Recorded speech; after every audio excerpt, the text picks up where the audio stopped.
सो hello दोस्तों, welcome to my YouTube channel. आज हम देखेंगे कि मेरी कैट्स क्या कर रही हैं। Today's vlog is on my cats. Let us see what my cats are exactly doing. So this cat is cleaning his hand. Okay, खुद की हैंड्स जो हैं हाथ को क्लीन कर रही है। यहाँ पर एक मेरा डॉगी बैठा है नीचे और यहाँ पर अपना सर खुजला रहा है। मेरा बिल्ला अपना सर खुजला रहा है बैठे बैठे और मेरे डॉगी को भी देख रहा है।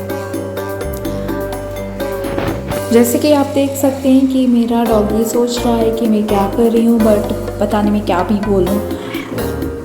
ये देखो मेरा बिल्ला, वो मुझे वीडियो बंद करने के लिए कह रहा है, शायद ऐसा मुझे लग तो रहा है।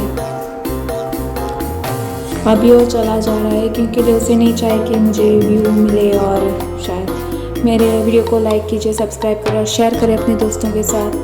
ऐसे ही मेरी कैट्स को, डॉग को सपोर्ट कीजिए। Thank you very much, God bless you all. सही देखो मेरा क्यूट सा बिल्ला, बहुत ही ज़्यादा